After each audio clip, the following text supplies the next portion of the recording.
Salut à tous, je suis ravi de vous retrouver aujourd'hui pour une nouvelle vidéo. J'ai souhaité aujourd'hui vous parler de la complétude et qu'ensemble on définisse ce que c'est que la complétude. Rappelez-vous, je ne suis pas le petit Robert, je suis le petit David. Cette explication est la mienne. Cette définition est reliée à mon niveau de conscience, à comment moi je perçois la complétude, et dans une certaine mesure de la manière dont moi je peux la vivre, ma complétude personnelle. Tout ça pour vous aider à un petit peu mieux trouver la vôtre, la définir, la faire évoluer. On tend vers quelque chose, vers la complétude en l'occurrence. Et avant d'atteindre ce niveau de complétude, il y a des paliers à respecter, j'ai envie de dire. Et chaque palier va vous permettre de remplir ce que vous êtes, cette intériorité. La complétude, comme son nom l'indique, c'est être complet. Être rempli, être nourri, être bien, entier, quelque chose de terminé aussi. La complétude, ça va faire référence à l'achèvement. C'est terminé, c'est fini, c'est complet. L'inverse, l'incomplétude, le vide, le manque, l'absence. Il n'y a pas longtemps, j'ai entendu quelqu'un dire, cette personne, c'est une femme, qui disait qu'elle était dans la complétude parce qu'elle avait un super métier, qu'elle était overbookée, qu'elle avait plein de choses à faire, qu'elle avait plein d'amis, elle avait une vie sociale, qu'elle sortait, qu'elle avait vraiment une vie très riche et très mouvementée et bien remplie. C'est peut-être une manière de percevoir la complétude, mais pour moi, elle ne se trouve pas là, la complétude. Cette femme fait référence à une certaine complétude, pour moi, comme je l'entends, à mon sens. Complétude dans le travail, une complétude dans la vie sociale, mais dans son intériorité. Est-ce que cette personne est vraiment complète? Peut-être. Et peut-être pas. Pour moi, cette complétude, elle commence par se définir par un certain contentement. Le contentement ne doit pas vous limiter à se dire « je me contente de ce que j'ai et je n'ai pas besoin de plus » ou « je n'ai pas envie de plus ». Le contentement, comme moi je l'entends, va vous permettre de vous sentir bien dans ce que vous êtes, pas dans ce que vous faites ou dans ce que vous possédez. D'un point de vue sociétal, culturel et religieux, on nous pousse à toujours faire, à avoir de bonnes actions et à être d'une certaine manière. À faire, à être, et également ce verbe avoir, à posséder. Il y a des signes extérieurs de richesse qui vont laisser penser que les personnes ont réussi leur vie et qu'elles sont dans un certain aboutissement, certaine complétude. Pas forcément, tout dépendra de ce qu'on vient expérimenter. Le contentement va vous permettre de vous sentir bien dans ce que vous êtes et va vous offrir une complétude, c'est-à-dire qu'on va enlever le besoin et le manque. Je suis complet dans ce que je suis, dans ce que j'ai et dans ce que je fais. Je pense que cette personne à qui je fais référence est complet dans l'action et dans le faire et dans l'avoir, mais peut-être pas dans l'être. En tout cas, moi, c'est ce que j'ai perçu en l'entendant, cette femme.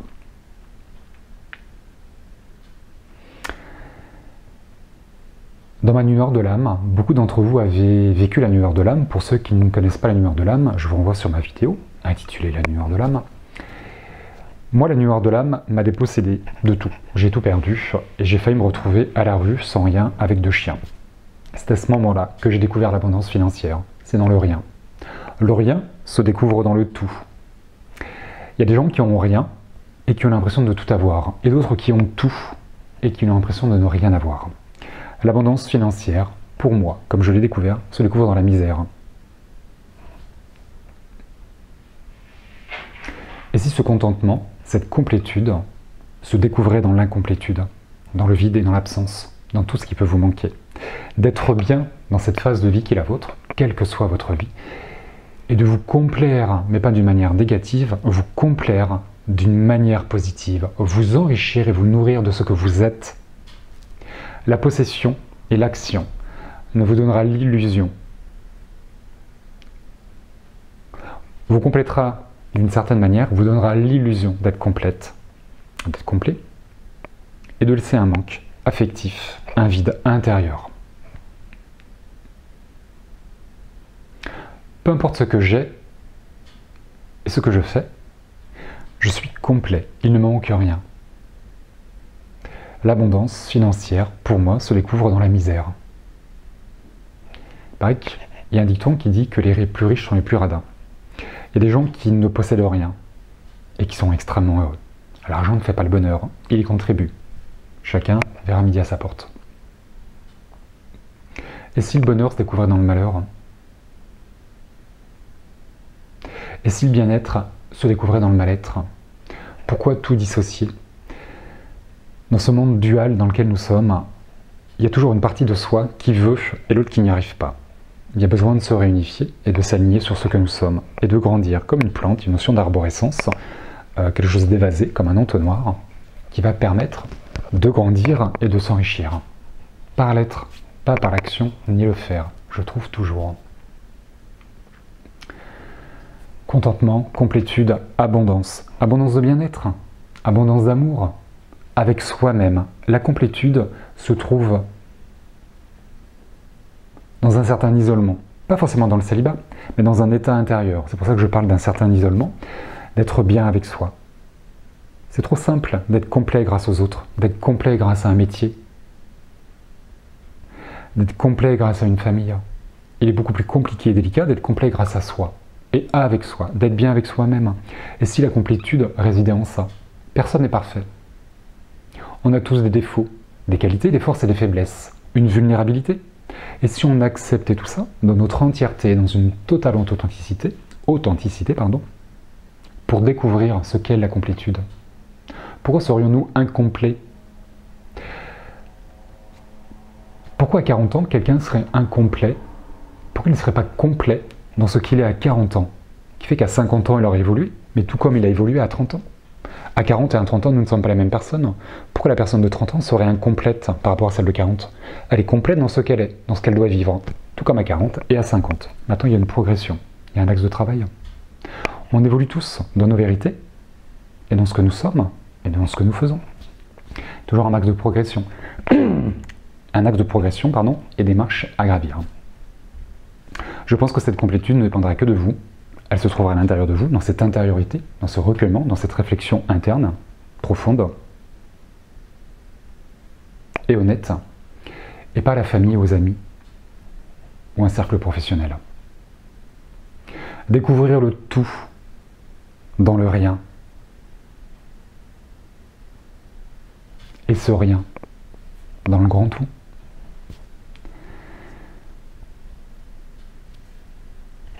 Pour atteindre cette complétude, pour tendre vers la complétude, il y a besoin de guérir son cœur, d'être en paix avec soi, d'y placer quelque chose de différent dans cet espace que vous êtes. L'unité, l'individualité, le centrage, la verticalité, l'entièreté, l'authenticité, avec soi, avec les autres, savoir dire oui et savoir dire non, ne pas se perdre, pas de sacrifice. Je donne ce que je peux donner, et quand je ne peux plus donner, je ne donne plus rien. Il n'y a pas de culpabilité, il n'y a pas de honte, il n'y a pas de colère. Je suis en paix avec ce que je suis capable de faire. On fait toujours de son mieux dans la vie. Quand on ne veut pas, on ne veut pas. On a le droit de ne pas vouloir. On a le droit de ne pas pouvoir. On a le droit de ne pas savoir aussi. Pourquoi des émotions comme la culpabilité, des blessures, comme la culpabilité, des émotions comme la colère, des énergies basses et viles de la nature humaine, la culpabilité, la colère, la honte, la dévalorisation devrait arriver? Ben non.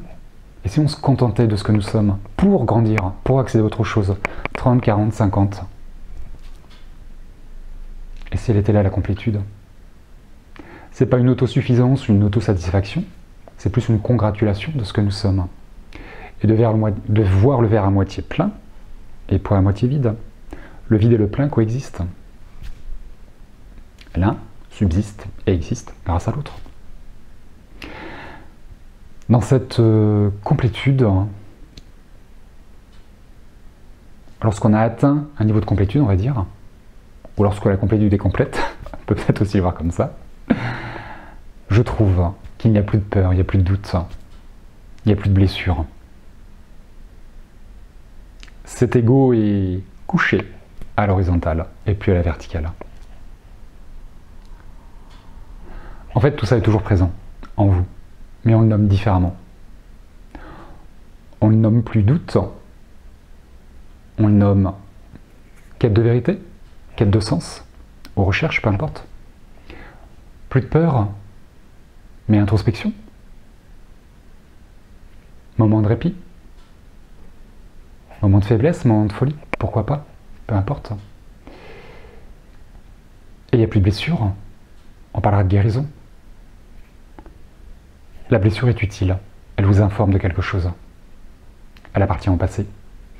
Dans cette complétude, qui se trouvera dans votre instant présent, dans ce que vous vivez, dans ce que vous êtes, fondamentalement et profondément, dans votre nature la plus entière et la plus belle, dans l'existence de ce que vous êtes, viscéralement j'ai envie de dire, ce présent va vous maintenir dans un état d'équilibre, d'équanimité,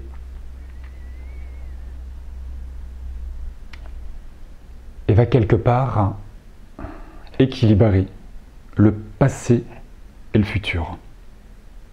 Dans mon instant présent, je suis en paix avec mon passé et avec mon futur qui n'est pas encore présent, qui n'est pas encore arrivé. Dans mon présent, je suis bien avec mon passé et sans mon futur.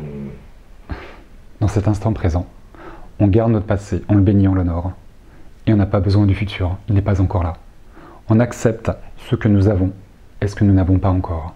On ramène tout au présent et il y a un certain équilibre. L'instant présent est un instant précieux à gratifier, à honorer dans ce que vous êtes, dans cette complétude d'aujourd'hui, ici et maintenant. Et celle de demain sera différente. On tend vers quelque chose. On tend vers toujours quelque chose de meilleur, j'ai envie de dire, de mieux, de plus mieux.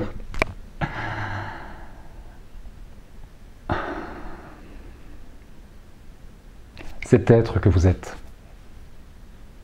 que nous sommes tous, cet être à part entière, une part entière de l'univers, une part entière du cosmos, de la divinité, de la source.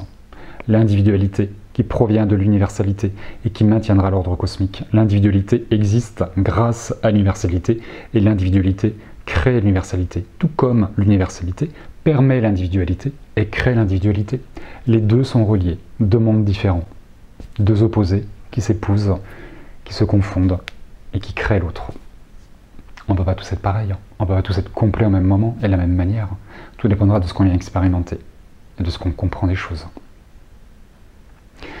Cet être que vous êtes, cette grande présence, I am, je suis, tout réside dans ce que vous êtes, pas dans ce que vous possédez ou dans ce que vous faites. Par contre, d'un point de vue sociétal, on va vous pousser à faire, et à devoir posséder. Parce que les peurs vous conditionnent et vous influencent. Dans cette complétude, vous placez sous votre propre autorité, sous votre influence personnelle, et plus sous l'influence extérieure de croyances limitantes, héréditaires, obsolètes. Les religions, les divinités. Les projections de vos parents, leurs peurs, leurs doutes, ou de votre cercle. Familial, amical, professionnel. On est souvent sous l'influence des autres. J'ai fait plusieurs vidéos sur le pouvoir personnel, sur cette peur de se tromper. Un live dernièrement avec Christelle Rivaud. Pourquoi on perd cette influence, ce pouvoir? Il faut savoir sortir du faire et de l'avoir. Oubliez ces deux verbes et concentrez-vous sur l'être. Être bien avec vous, pour être bien avec les autres. Parce que ça ne sera pas là la complétude. Je suis bien avec moi-même, du coup, je suis bien avec les autres. Et si je suis bien avec moi-même en totale harmonie avec ce que je suis, dans un certain équilibre, quoi qu'il se passe à l'extérieur, sans influence extérieure, qu'il n'y a pas un niveau de bonheur qui est atteint là, quelles que soient les circonstances extérieures, que j'ai un travail où je n'en ai pas, que j'ai un conjoint où je n'en ai pas, que j'ai une maison ou que je n'en ai pas. C'est ça qui va déterminer mon bonheur ou ce que je suis. Et la manière dont je vais vivre les événements qui vont déterminer mon état de bonheur, de contentement et de complétude. Qu'est-ce qui prend de la place? Tout ce qui est à l'extérieur, tout ce que vous possédez, tout ce que vous faites, ou tout ce que vous êtes? Il y a des gens qui ont tout et qui n'ont rien, parce qu'ils sont malheureux. Et des gens qui ne possèdent absolument rien et qui sont extrêmement heureux, parce qu'ils sont dans l'intériorité et ils découvrent cette richesse intérieure. Je trouve que c'est dans le rien qu'on découvre le tout, l'abondance. Dieu est omniprésent et omnipotent. Beaucoup d'entre vous le cherchez, mais vous ne le trouvez pas, parce que vous ne le cherchez pas là où il se trouve. Pourtant, il est partout. est dans le grand tout et dans le rien, et inversement. Quelque chose à revisiter, je trouve, et à redéfinir dans tout ce que nous sommes et dans tout ce que nous vivons. C'est pas si simple. Et parfois c'est extrêmement simple. Il suffit juste de redéfinir les choses, de les revisiter et de les comprendre différemment. D'enlever tous ces jugements de valeur, c'est bien, c'est mal. Qui détermine c'est bien, c'est mal? Quelqu'un qui a écrit un livre il y a 2000 ans, ou 5000 ans, ou qui nous a dit, qui nous a donné 10 phrases pour faire certaines choses. Si moi aujourd'hui j'écris un livre, je veux dire voilà, ça vient de Dieu et voilà ce qu'il faut faire. Ça résume à ça. C'est un peu léger. Mais bon.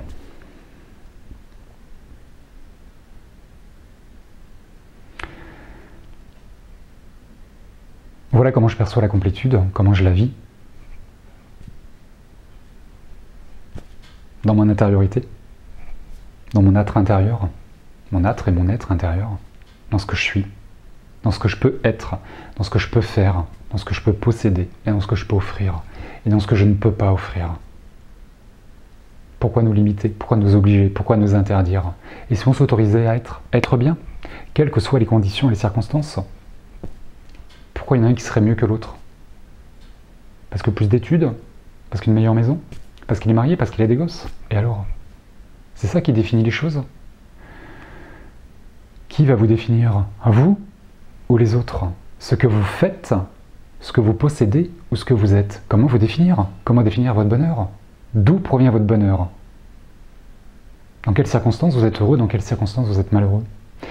Et si cette complétude signifiait simplement être heureux dans une phase de votre vie où vous êtes malheureux, de trouver le bonheur dans le malheur,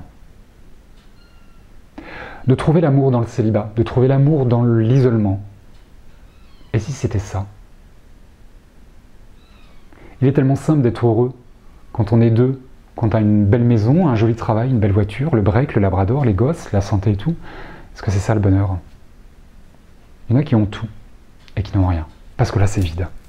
C'est ici qu'il faut remplir, vous nourrir et vous extraire de la société dans laquelle nous sommes. On arrive en 2021, il paraît que la lumière arrive aujourd'hui, en ce jour de solstice d'hiver, la lumière revient sur Terre. Je pense que la lumière a toujours été présente, mais que nous avons oublié de la regarder, et qu'on a regardé autre chose. Qui va nous laisser penser qu'on n'est pas assez bien, qu'il faut faire plus, qu'il faut faire mieux, qu'il faut donner plus, et que si tu ne fais pas, attention, tu fais quelque chose de mal. Bah non, je fais juste ce que je peux. Et à partir du moment où on fait ce qu'on peut, qui va vous dire que vous faites mal? Les exigeants, les perfectionnistes, on quitte un ère patriarcal. Il serait intéressant de se défaire de toutes nos habitudes, qui sont ancestrales, qui ne datent pas que de votre incarnation, mais de plusieurs vies, et de toute une planète, de tout un karma planétaire. Et ouais, on rame, tous. Mais ce qui est intéressant, c'est de ramer ensemble. C'est plus simple, on se fatigue moins. Ça entraîne. Chacun coup de rame, un coup à gauche, un coup à droite. C'est intéressant. Voilà comment je souhaitais définir avec vous cette complétude, comment je l'aperçois, comment je la vis, comment je tends vers un niveau de complétude toujours plus vaste ici. Moins de manque, moins de besoin, moins d'envie, parce que même l'envie vous demande d'aller chercher autre chose. Bah dans cette complétude, je n'ai plus d'envie, je n'ai plus de besoin, j'ai plus de vide. Tout est là. Tout est là. Pas de faire, pas d'avoir, être. I am, je suis, cette grande présence. Dieu est. C'est pas un feignant, il fait beaucoup de choses. Et en soi, il ne fait rien. Il ne possède rien. Dans ce grand tout et dans ce rien. Qu'est-ce qui est tout, qu'est-ce qui est rien? Où est l'abondance? À quel moment on rentre dans la cupidité, dans l'avarice? Et à quel moment on est dans le profit? Il y a peut-être un besoin. Les gens qui sont les plus riches vont pouvoir dire je suis dans l'abondance financière. Mais est-ce que c'est ça l'abondance? C'est pas une notion de profit, de profiter de leur argent. Et ils ont raison d'en profiter. Ce qui est dommageable, c'est de tomber dans la cupidité et dans l'avarice. Et de créer de déséquilibre. Il y a des très très riches et des très très pauvres. Besoin d'harmoniser, l'équanimité, arriver à l'équilibre, à la constance, à la régularité, et de se nourrir de ce que nous sommes. L'être permettra de faire, et ensuite de posséder. Et c'est pas le contraire. je trouve toujours. Voilà, je vous souhaite de très belles fêtes de fin d'année. Je vous souhaite de clôturer cette année 2020 de la plus belle manière que vous pouvez le faire, avec un regard juste sur vous, un regard équilibré, harmonieux, plein de bienveillance envers vous, pour ensuite être bienveillant avec les autres et d'arrêter ces jugements de valeur. L'équilibre. C'est important aujourd'hui, cette date, ce solstice d'hiver, où la nuit est la plus longue et la journée la plus courte. Il y a tout un truc sur l'astrologie, j'en parlerai pas parce que je vais raconter des bêtises, je suis pas un expert. J'embrasse Christine d'ailleurs qui m'a donné quelques infos sur cette journée aujourd'hui. Il y a plus de 500 ans que ça ne s'est pas produit aujourd'hui, ce qui se passe, cet événement où la lumière revient sur Terre, les planètes bougent et on ouvre, on accède à autre chose. On est à la veille de Noël quasiment, 2021 arrive. Il serait intéressant de regarder la lumière. La lumière a toujours été présente. Où est-ce que l'on porte ce regard? Sur le bien, sur le mal, sur soi, sur les autres, sur ce qui est complet, sur ce qui est incomplet, ce qui est juste, ce qui est injuste. Et si on était au milieu, au centre? Ce serait intéressant de regarder les choses différemment, je trouve. Voilà, je vous souhaite à tous de très belles fêtes de fin d'année, de bonnes vacances si vous êtes en vacances. Je vous embrasse bien fort, je vous dis à l'année prochaine pour de prochaines vidéos. Et d'ici là, prenez soin de vous.